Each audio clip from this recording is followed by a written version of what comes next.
अस्सलाम वालेकुम, मैं हूं डॉक्टर मोहम्मद उस्मान और आज हम एक न्यू टॉपिक के ऊपर बात करेंगे। अगर आपने अभी तक मेरा यूट्यूब चैनल लाइक नहीं किया है और सब्सक्राइब नहीं किया है तो आज ही जाइए और उसे लाइक और सब्सक्राइब करें ताकि आप अपडेटेड रह सकें हमारे न्यू ऑफ़र और अपडेट्स के साथ। आप हमारा फेसबुक का पेज भी विज़िट कर सकते हैं और उसको भी लाइक और सब्सक्राइब कर सकते हैं ताकि आपको अपडेट्स मिलते रहें। सो आइए बात करते हैं आज के टॉपिक के ऊपर। तो आज हम बात करेंगे प्रिंसिपल्स ऑफ कॉन्फ्लिक्ट के बारे में कि आप किस तरीके से कॉन्फ्लिक्ट्स को रिजॉल्व करते हैं और आपके पास प्रिंसिपल कॉन्फ्लिक्ट्स आपको क्या कहते हैं कि कॉन्फ्लिक्ट क्या चीज़ है। तो स्टार्ट करते हैं। पहली बात ये कि आपके पास कॉन्फ्लिक्ट किसी भी टाइम के ऊपर अकर हो सकता है। ये एक नेचुरल प्रोसेस है और किसी भी रिलेशनशिप के अंदर, चाहे वो आपका एम्प्लॉय का ऑर्गेनाइजेशन के साथ रिलेशनशिप हो या एम्प्लॉय का अपने सीनियर बॉस के साथ रिलेशनशिप हो या मैनेजर का एम्प्लॉयज़ के साथ रिलेशनशिप हो या आपके रिलेशनशिप आपके पास आपके पार्टनर के साथ हो, तो बेसिकली एक ये नेचुरल प्रोसेस है। किसी ना किसी स्टेज के ऊपर आपने उस कॉन्फ्लिक्ट को हैंडल करना है और वो कॉन्फ्लिक्ट वहाँ पे आ सकता है। और जब वो कॉन्फ्लिक्ट आ जाएगा तो आपने ये देखना है कि वो कॉन्फ्लिक्ट है किस टाइप का। वो अवॉइड भी हो सकता है और कवर्ड भी हो सकता है। अवॉइड का मतलब है कि ओपन टाइप का कॉन्फ्लिक्ट है, लड़ाई सब लोग जानते हैं और वो सब लोग जो हैं उस लड़ाई के अंदर इन्वॉल्व हैं, एक्सप्लिसिट है, उसके अंदर काफ़ी सारी जो हैं आपके पास बातें इन्वॉल्व हो गई हैं जो आपने अपने पार्टनर को या सप्लायर को कह दी हैं। और अवॉइड कॉन्फ्लिक्ट जो है वो आपका ओपन टू पब्लिक है, मीडिया में भी चला जाता है और मीडिया का मतलब है कि वो एक लंबे स्केल के ऊपर फैल गया। तो ऑर्गेनाइजेशन जो होती हैं वो बेसिकली अवॉइड कॉन्फ्लिक्ट को अवॉइड कर रही होती हैं। तो जब वो अवॉइड कॉन्फ्लिक्ट को अवॉइड करती हैं तो जो कॉन्फ्लिक्ट बन जाता है वो आपके पास हो जाए कवर्ड कॉन्फ्लिक्ट, जो बेसिकली आपके पास हिडन होता है और अनएक्नॉलेज होता है। ये ऐसा भी हो सकता है कि आपके पास जो है दो इंडिविजुअल्स के बीच में कोवर्ट कॉन्फ्लिक्ट है, वो एक दूसरे को बताते भी नहीं हैं और किसी को पता भी नहीं है कि वो एक दूसरे को पसंद नहीं करते, लेकिन वो एक दूसरे के साथ चल रहे हैं, कंप्रोमाइज़ कर रहे हैं। तो वो कॉन्फ्लिक्ट जो है वो हिडन है और सम टाइम किसी भी मौके के ऊपर वो वापस आपके पास निकल सकता है और एक प्रॉब्लम आपके पास जनरेट कर सकता है। अब जब कॉन्फ्लिक्ट आपके पास प्रॉब्लम जनरेट कर सकता है तो उसमें ये हो सकता है कि वो बंदा आपके पास एक्टिव एग्रेसिवनेस दिखाए। एक्टिव एग्रेसिवनेस का मतलब है कि वो गुस्सा आपके सामने शो कर दे और वो जो है आपको जो है सप्लायर अगर आपके पास है तो वो आपकी प्रोडक्ट जो है आपको देना बंद कर दे। लेकिन इसी के अंदर ज़्यादातर ये होता है कि आपके पास जो है पैसिव अग्रेसिवनेस शो की जाती है कि आपके पास सप्लायर जो होता है वो आपको ये नहीं बताता कि कॉन्फ्लिक्ट उसका आपके साथ है या नहीं, वो डिनाई करता है। वो आपकी प्रोडक्ट जो है वो बैक एंड से किसी और को सेल कर देगा, जो आपके पास डील होगी उसको कैंसिल करके किसी और को सेल कर देगा और आपके साथ कोई बहाना मार देगा कि मेरे पास जो है ये प्रोडक्ट नहीं थी या ये चीज़ नहीं है। तो बेसिकली वो आपको वो चीज़ देना नहीं चाह रहा होगा।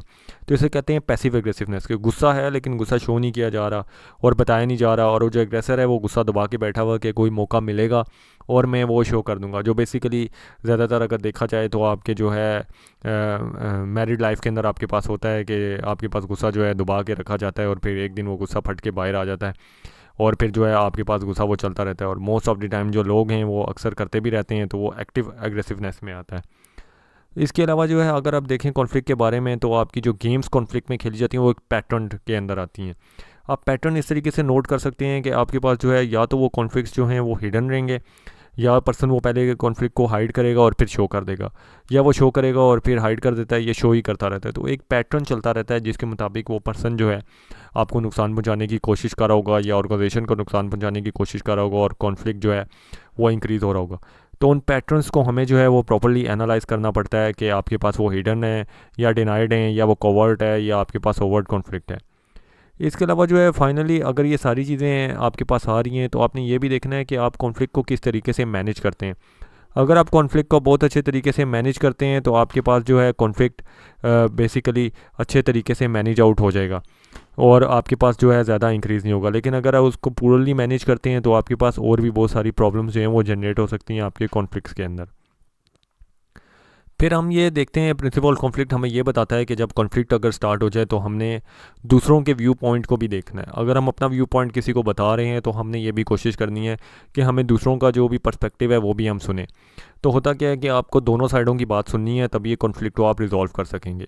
और दोनों साइड की बात सुनने से ये होगा कि हमारे पास जो है इंडिविजुअल्स का रिलेशनशिप जो है वो इंक्रीज़ भी हो सकता है। जैसे अगर सप्लायर को कोई मसला है आपके ऑर्गेनाइजेशन से या किसी पर्सन से या रेट से मसला है तो वो आपको ओपनली बता देगा, तो कॉन्फ्लिक्ट जो है वो बेसिकली रिजॉल्व होने के चांसेस ज़्यादा हैं।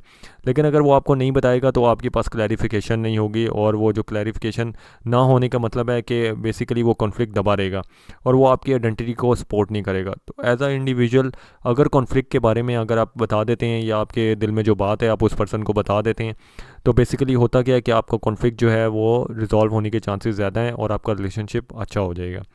और इससे ये भी होगा कि आपके पास जो है डिफरेंट जो आपके पार्टनर्स हैं उनके व्यूज़ आप तक पहुंचेंगे। और व्यूज़ पहुंचने का मतलब है कि दो व्यूज़ अगर एक साथ अच्छे मिल जाएँ तो आपके पास व्यू एक्सपैंड हो जाएगा, जिससे आपको फ़ायदा भी हो सकता है, आपके ऑर्गेनाइजेशन को फ़ायदा भी हो सकता है। अगर आपका एम्प्लॉय है और वो मैनेजर को कोई बात करता है तो मैनेजर को ये नहीं करना चाहिए, नहीं दिस इज़ रॉन्ग, ये एसओपी नहीं है, ये चीज़ नहीं है। आपको उसका भी व्यू पॉइंट सुनना चाहिए और उसे सपोर्ट करनी चाहिए।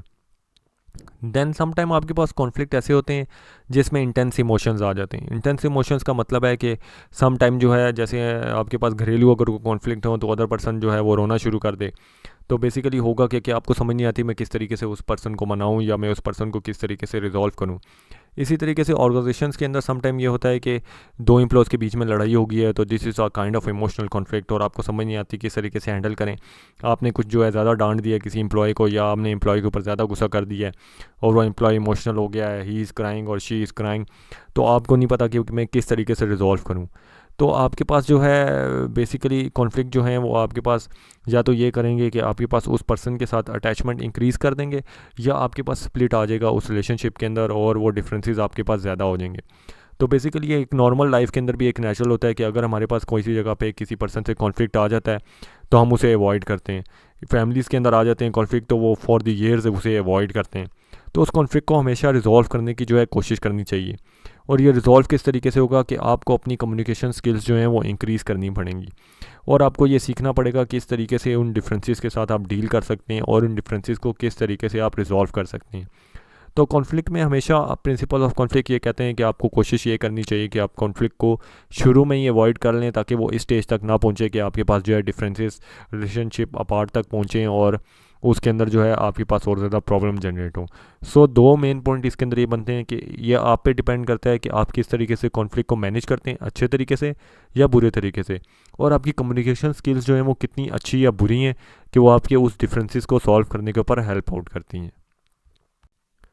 ये वीडियो तो यहीं तक थी। अगर आपको वीडियो पसंद आई ज़रूर हमारे यूट्यूब चैनल के ऊपर जाइएगा और उसे लाइक और सब्सक्राइब कीजिएगा और आप ट्रेनिंग सर्टिफिकेट भी अर्न कर सकते हैं हमारे वीडियो चैनल से। उसकी प्रोसेस एज़ फॉलोज़ है।